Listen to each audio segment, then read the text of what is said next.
First, let's talk about important stuff. Let's talk about the economy now. Number one on voters' minds, Senator John McCain has been backed into a corner by a key economic advisor and forced to disavow some controversial statements. CBS News senior White House correspondent Bill Plante has more on that this morning. Good morning, Bill. Good morning, Harry. Senator Phil Gramm, former senator, a key economist, key advisor to John McCain. But when he seemed to be blowing off people who were worried about the economy as a bunch of whiners, it's something the McCain campaign didn't need, and the candidate was blunt in his response. Phil Gramm does not speak for me. I speak for me. You know, they say that, after spending the past week trying to convince voters that he does feel their pain, McCain was forced into full damage control after his economic advisor appeared to mock the troubles faced by many Americans. In an interview with the Washington Times, Gramm questioned the true extent of the country's economic downturn, saying, quote, "You've heard of mental depression. This is a mental recession. We have sort of become a nation of whiners, complaining about a loss of competitiveness, America in decline." Barack Obama wasted no time in responding. America already has one Dr. Phil. We don't need another one. Gramm said that he'd only been talking about the nation's leaders, but the comment played right into the Democrats' charge that Republicans are a bunch of plutocrats who don't care about the average voter. And McCain, when he was asked about a position for Gramm in his administration, Gramm has often been mentioned as a Treasury Secretary, said, well, maybe he's a candidate for ambassador to Belarus. Belarus is a former Soviet republic, which is still repressive.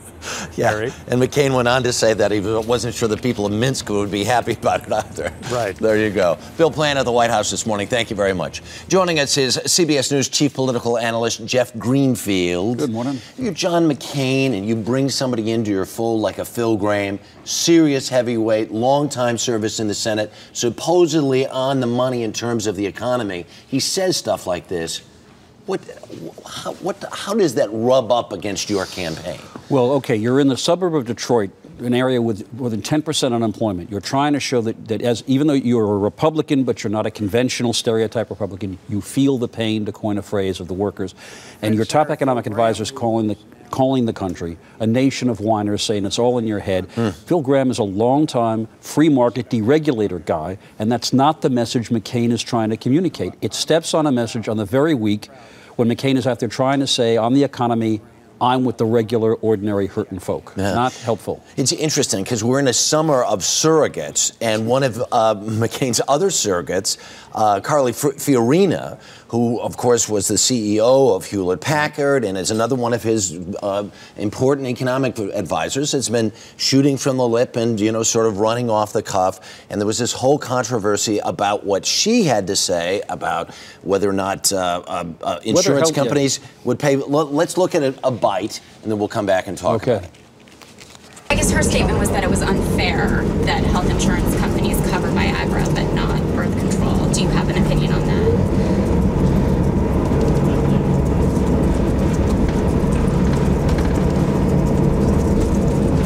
I don't know enough about it to give you a informed answer. See, Harry, here's why I'm the chief political analyst, or whatever you call me. If you're the oldest candidate ever to run for president, and the late-night comedians are hammering one thing about you, you're old, you're out of touch, that's not how you want to be seen on television. It may be unfair. Right. The other thing about this is he's trying to appeal to women. He's going out to talk to women today. The idea that women may want birth control paid for by health insurance. Right. That's also something that some of the Republican base, particularly if it's unmarried women, are not all happy about. Again, it's not a message you want to communicate, given the fact that you're being looked at through a perhaps unfair prism of the oldest candidate ever. Let's go back over to the Democratic side. We had this whole dust-up with the comments that Jesse Jackson made off mic about Barack Obama. Yeah, they were sort of on mic and he didn't know it. Yeah, well, there's no such thing as the mic never being on, and how could you possibly not know that? At the same time, who does that help? Who does it hurt? Does it matter? I think in this case the conventional wisdom is right. I think it vastly helps Obama. He is trying to say to the country, he's not a familiar guy. He's the first African-American nominee, or will be. And he's trying to say, look, I'm not the black candidate. I'm of a different generation. I have a different message. Jesse Jackson helped him make that message far better than Obama could. Jeff Greenfield, do appreciate it. Good to see you. Thanks I'm for coming going up. wait online for a phone for 12 hours because I have no life. Do appreciate it.